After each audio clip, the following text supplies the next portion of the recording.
오늘 룻기의 처음 1장 이야기들을 좀 생각을 해보고 또 살펴보게 되면 룻의 시어머니였던 나오미, 그리고 그의 또 시아버지 엘리멜렉, 그리고 말론, 기럧, 이 네 명의 사람들은 하나님께서 가나안 땅을 허락하시고 베들레헴에 눌러 정착하라 하셨던 말씀을 지키지 못하고 결국 모압으로 그 기근을 피해서 가게 됩니다. 지키고 있었던 사람들, 그래도 끝까지 책임을 지려고 했던 사람들과는 다르게 이들은 눈에 보이는 어떤 즐거움이나 그리고 또 어떤 이득을 취하기 위해서 그들이 하나님께서 그들에게 맡기셔서 그곳에서 우리가 뭔가 얻을 것도 있지만 얻는 것보다도 그 땅을 지키고 또 거기서 하나님 나라를 이루어 나가야 될 책임이라는 게 사실 있거든요. 이게 굉장히 큰 부분인데 책임은 생각하지 않고 자신들의 권리를 찾아서 모압 땅으로 가게 됩니다. 갈 때는 그냥 가는 것이 아니라 자기들 조상대로부터 받아왔던 그들의 땅을 다 팔고, 그리고 그 판 돈을 가지고 이제 모압 땅에 가서 거기서 이제 살았던 거죠. 말리 타향에서 처음에 돈이 있고 또 행색이 그래도 좀 갖춰져 있는 동안에는 타향살이도 해볼만 합니다. 그런데 몸 아프고 힘들어지고 또 누군가 죽고 그래서 가지고 있던 돈도 다 허비하고 그렇게 되면 타향살이만큼 힘들고 어려운 그런 시간이 없죠. 고향이 생각나고 또 이렇게 될 수밖에 없는 것이 그 남편이었던 엘리멜렉도 죽고 아들이 있었던 아들들도 다 죽었습니다. 그 모압 땅에서 얻은 며느리니까 사실 있는 것도 아닌데 그냥 인정에 매여서 룻이라고 하는 그 이름 자체가 친구라는 그 뜻을 가지고 있으니까 마치 시어머니의 친구와 같이 참 살갑게 하고 또 이렇게 사랑을 가지고 대해주던 룻은 시어머니 나오미를 따라서 다시 베들레헴으로 돌아올 생각을 합니다. 베들레헴에 돌아왔는데 사람들이 다들 나오미가 왔다 이렇게 얘기를 합니다. 이름 뜻이, 나오미라는 그 말 뜻은 희락, 기쁨이라는 뜻이 있잖아요. 근데 그 기쁨이라는 그 이름으로 불려지는 것에 대해서 울며 불며 이제 마음이 이제 감성적이 되니까 나의 이름을 기쁨, 나오미라고 부르지 말고 차라리 마라라고 불러라. 나는 그럴 만큼이나 지금 마음이 많이 괴롭고 어렵다 하고 이제 그렇게 고향 땅에 오죠. 이렇게 온 나오미와 룻이 이제 룻이 할 수 있었던 일이라는 게 뭐냐면 그때 당시 이제 막 보리 타작을 시작하는 때였기 때문에 그 보리 타작하는 데 가서 이삭을 주어서 그걸 가지고 그래도 연명을 하자 싶으니까 룻이 나가서 보리 타작 마당에서 이제 이삭을 줍는데 하필 간 곳이 보아스의 밭에 가게 됩니다. 보아스의 이제 나중에 했던 이야기들, 그 룻에게 보아스가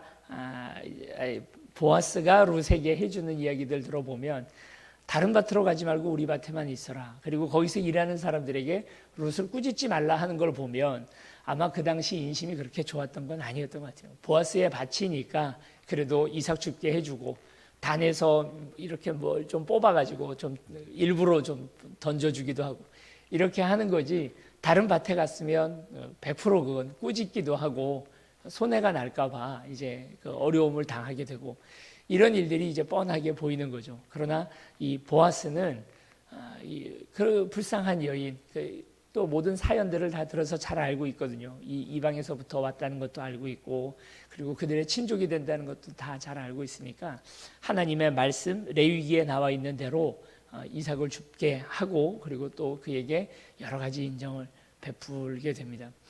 이런 모습들을 통해서 우리가 지난 시간까지 하나님의 말씀, 율법, 그 레위기에 나와 있는 그래서 그렇게 이삭을 줍게 하는 사람들 그리고 모든 포도원에 있는 포도들을 다 따지 않고 약간을 남겨둬서 그 지역에 있는 사람들을 먹을 수 있도록 해줘라.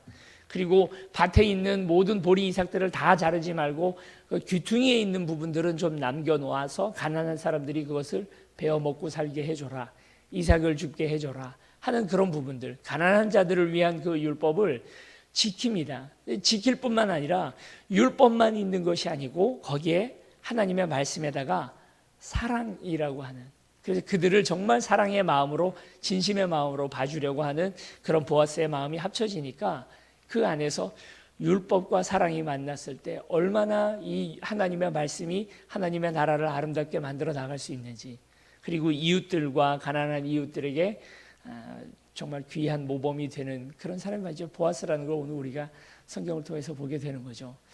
말씀만 있어서 되는 것이 아니라 사랑이 함께 있어야 그것이 이제 뭔가 역사가 일어날 수 있다 하는 것을 우리가 전 시간까지 보았습니다.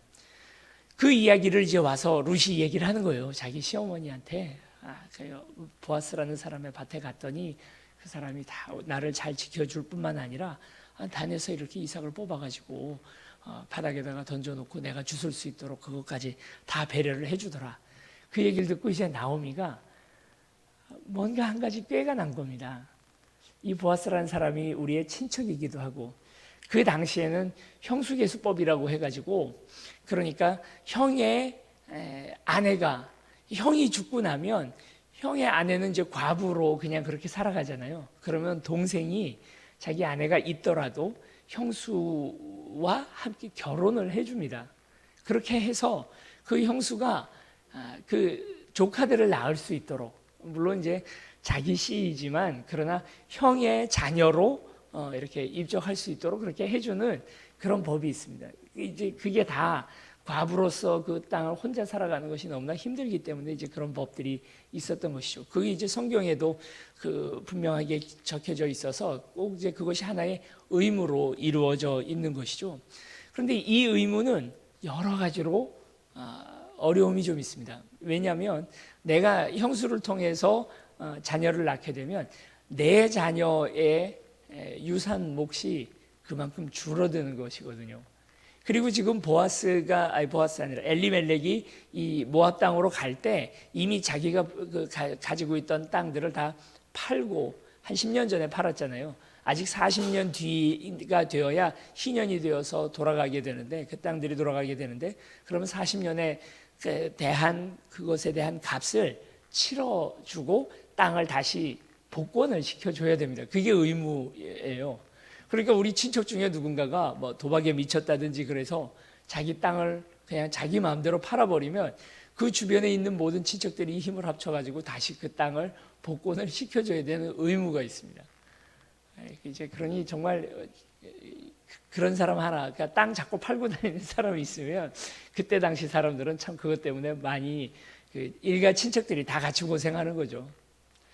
그 의무를 같이 해줘야 원래 이제 되는 것이 그게 말씀에 나와 있는 거예요. 보아스가 그 의무가 있는 사람 중에 하나입니다. 그런데 이제 나중에 이제 보아스 이야기에도 나오지만 보아스보다도 더 가까운 친척이 하나 더 있는 거죠. 이제 그 사람이 먼저 치러줘야 되는데 나오미가 가만히 계산을 해보니까 보아스가 기업 물을 자라고 이제 부르는데 그런 사람들을 기업 물을 자이거든요. 그러니까 며느리를 가만히 불러서 이제 이야기를 하는 겁니다. 저는 이 나오미가 며느리 룻에게 지금 하고 있는 이야기에 대해서는 우리가 윤리적으로나 아니면 도덕적으로 뭐 그 세상에서 이제 이야기하는 어떤 도덕적으로 뭐라고 말해야 될지 잘 모르겠습니다. 이걸 잘한 거라고 얘기해야 될지 우리가 나오미가 한 이야기가 우리가 본받을 만한 이야기라고 얘기할 수 있을지 잘 모르겠어요. 그때 당시는 또 어땠는지 잘 모르겠고 이 시대는 뭐 더욱더 그런 전통도 없고 그런 풍습이 없으니까 이 안에서 어떤 교훈을 찾는 건 어렵다 생각합니다. 그냥 한번 들어보세요. 나오미 룻 며느리 불러다가 이야기하는 겁니다. 보아스가 우리 기업 물을 차다. 이렇게 훌륭하고 인격도 대단한 사람이 없다. 1절 한번 읽어보시겠습니다. 1절 시작. 룻의 시어머니 나오미가 그에게 이르되 내 딸아 내가 너를 위하여 안식할 곳을 구하여 너를 복되게 하여야 하지 않겠느냐. 나오미의 마음은 순수하긴 합니다. 그러니까 자기를 따라왔던 며느리 룻이 잘 되기만을 바라는 거예요. 그냥 이렇게 청산과부로 늙어 죽기를 바라지 않는 거죠. 그 순수한 마음이 있습니다. 그래서 룻에게 시키는 게 뭐냐면 신부단장을 하라고 시킵니다. 깨끗이 씻고 기름 바를 거 바르고 의복을 입어라. 이 의복이라는 건 이제 신부의 의복을 이야기하는 거거든요. 그리고 가서 정정당당하게 보아스에게 당신이 기업물을 자입니다라고 이야기해라가 아니고 그날 밤 타작마당에라는 게 뭐냐면 이제 보리를 요즘처럼 이렇게 탈곡기가 있어가지고 그 이제 말린 보리를 이제 탈곡을 하게 되는 것이 아니고, 당시에는 이걸 다 어떤 어디 이렇게, 요즘도 이제 우리나라도 그런 거 많이 했습니다만, 이렇게 두들겨서 보리 나달들이 다 떨어지게 하고 그것을 키로 까불려서 이제 바람에 의해서 이제 요 나달만 남게 하는, 이제 그게 이제 타작마당이거든요. 넓은 곳에 보리들을 이제 다 갖다 잔뜩 쌓아놓은 거죠. 문제는 이제 여기에 도둑이 들까봐 주인이 늘 그 탈곡을 할 때가 되면 거기서 잠을 잡니다. 야영을 하는 거죠. 보아스도 이제 분명히 타작마당에서 잠을 자게 될 텐데, 보아스네 타작마당에 가서 보아스가 잠이 들면 그 밑에 가서 발치 이불을 들고 같이 누워 있으라고 그렇게 얘기를 합니다. 결혼하러 가는 거니까, 내가 당신 기업물을 짜니까 나와 결혼하는 것이 당신의 의무입니다, 책임입니다 하고 이야기를 하려고 가는 거면 모든 사람들 다 보는 앞에서 그렇게 하면 좋잖아요. 근데 나오미가 낸 꾀는 몰래 가서 거기에 가라는 것입니다. 타작마당이라 하지만 그냥 허허벌판이 되는 것은 아니고요. 거기에 이제 보리 낫가리들이 많이 쌓여 있는 그런 모습이겠죠.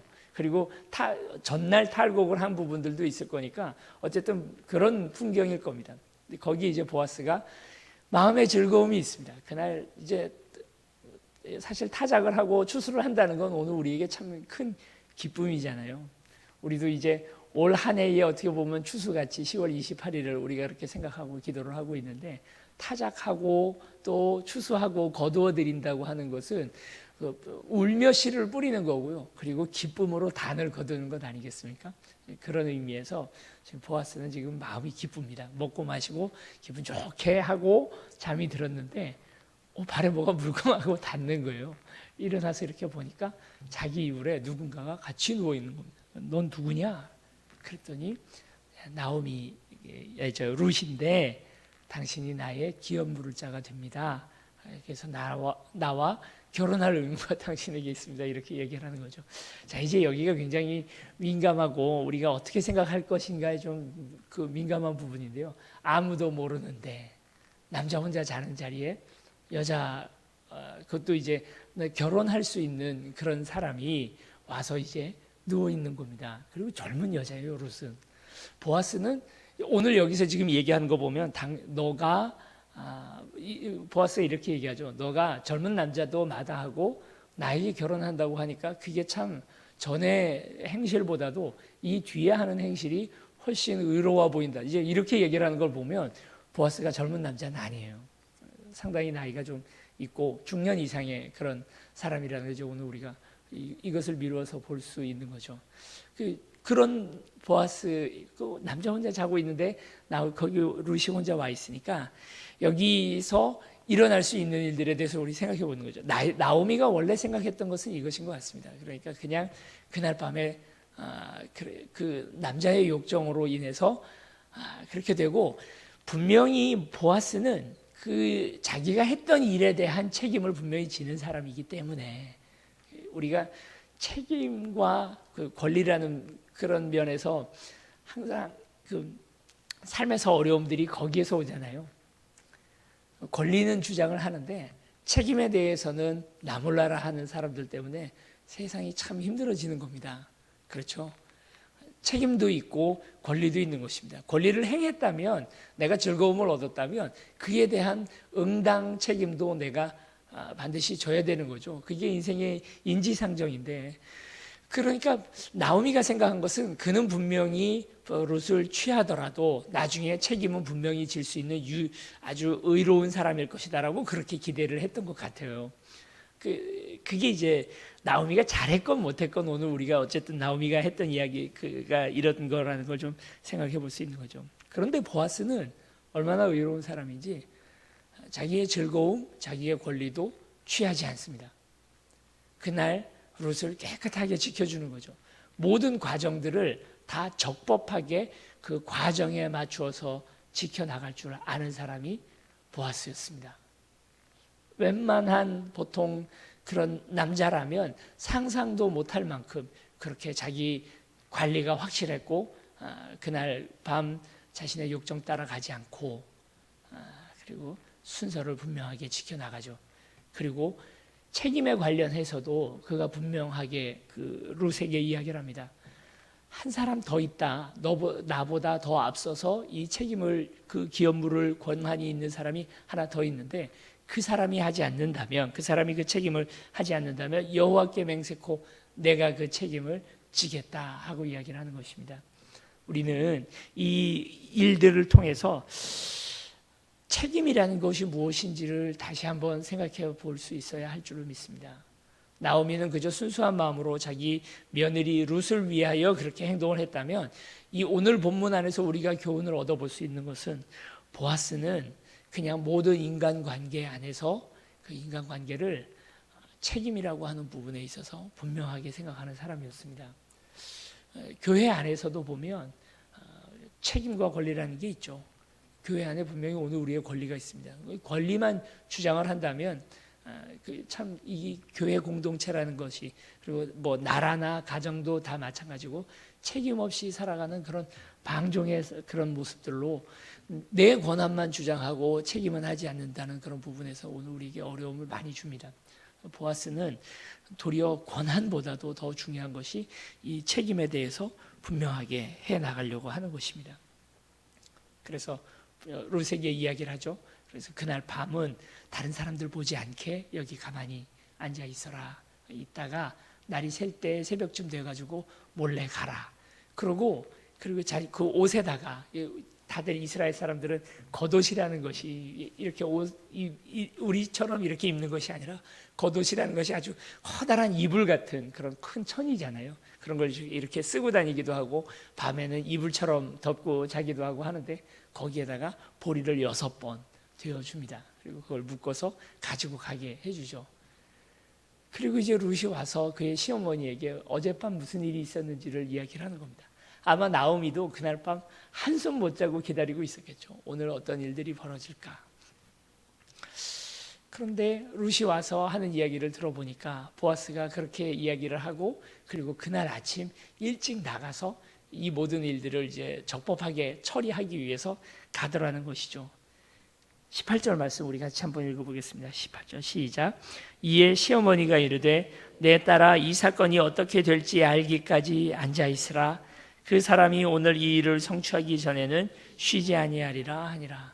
시어머니가 룻에게 하는 이야기는, 오늘 밤 이 일들이, 이제 오늘 이 보아스가 가서 하게 되는 이제 여러 가지 일들을 처리하고 그 기업 물을 사람에게도 물어보고 하고 이제 다닐 텐데, 그 일들이 다 성취되기까지 앉아서 이제 우리가 할 일은 기다리는 거다 하고 그 이야기를 하는 것이죠. 야곱하고 나오미하고 상당히 비슷한 점이 있지 않나 하는 생각을 하게 되었습니다. 야곱도 마찬가지죠. 야곱은 항상 하나님 앞에서 최선을 다하는 자입니다. 근데 그 최선이 항상 좀 도를 넘어서는 최선입니다. 사기도 치고, 그러니까 인간이 할 수 있는 모든 면에서 내가 얻고 싶은 것은 반드시 얻는 사람이 야곱이에요.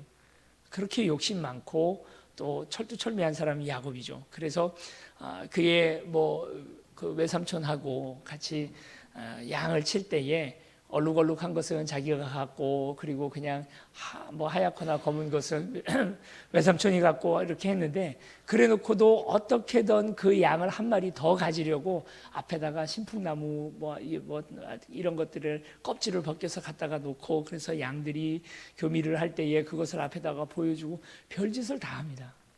그 나중에 또 그 형의 권한을 찾기 위해서도 팥죽을 팔았다든지, 아니면 또 자기 온몸에다가 털을 붙여가지고 가서 에서인 척하고 축복의 권한을 받는다든지, 또 에서로부터 용서를 받기 위해서 그에게 먼저 뇌물을 보내고, 뇌물을 보낼 때에 맨 먼저 자기가 별로 좋아하지 않는 아내부터 보내고, 자기가 제일 좋아하는 아내는 맨 뒤에 보내고, 자기 자신은 가지도 않고 하는 식으로, 어떻게 보면 인간이 할 수 있는 가장 추악하고 또 최선을 다하는 모습, 모든 면에서 수단 방법을 가리지 않고 꾀를 내고 하는 사람이 야곱입니다.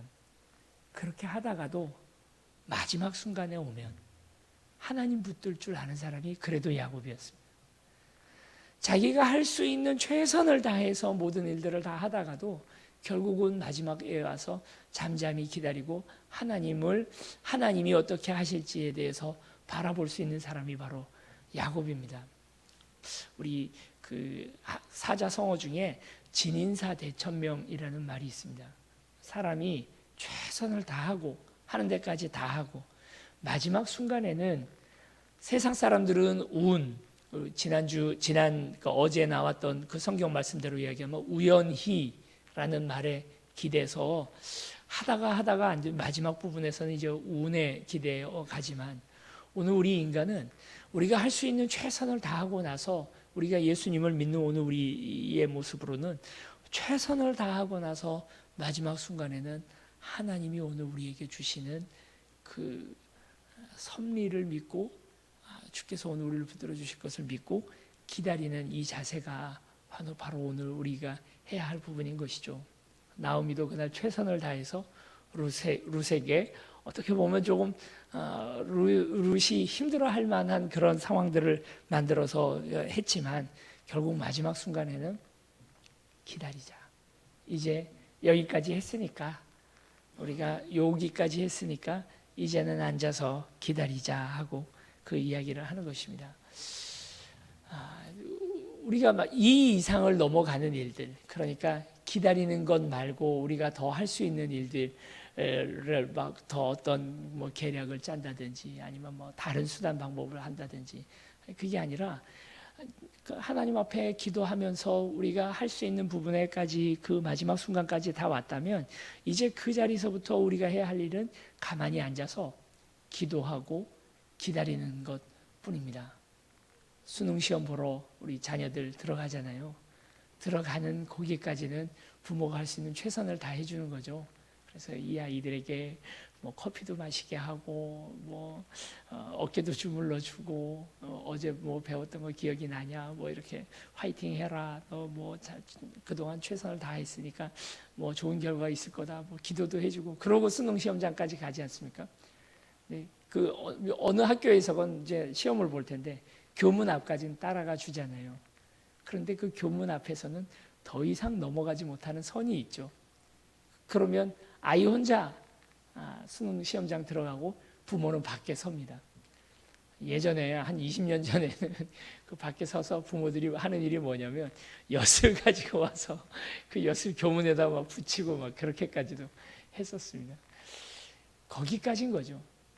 하다 마지막 순간 이젠 더 이상 내 힘과 노력이나 이런 것들이 더 무의미해지는 그 자리까지 오게 되는 것입니다. 거기에서부터는 18절 말씀 그대로 이 사건이 어떻게 될지 알기까지 앉아 있으라. 이제부터는 보아스의 손에 이 사건이 넘겨져 있는 것이죠. 하나님의 손에 넘겨져 있는 것입니다. 여러분, 기도하고 또 하나님 앞에 구하고 바라고 있는 것들이 있으십니까? 이제는 기다리는 일들이 오늘 우리의 앞에 있게 됩니다. 그 자리에서 기도하는 저와 여러분들이 되었으면 좋겠습니다. 수술장 앞에 있는 오늘 우리, 시험장 앞에 있는 부모님들, 그리고 또 저 같은 경우는 이제 10월 28일을 기다리는 마음, 그런 모든 것들이 이제는 오늘 우리에게 하나님께서 응답해 주실 것을 잠잠히 기다리고 또 그 안에 기도하는 마음으로 주님 앞에 나아가는 저와 여러분들 되시길 바랍니다. 이 시간 이제 우리 함께 찬양하고 주님 앞에 나아가겠습니다. 하나님께서도 신실하시고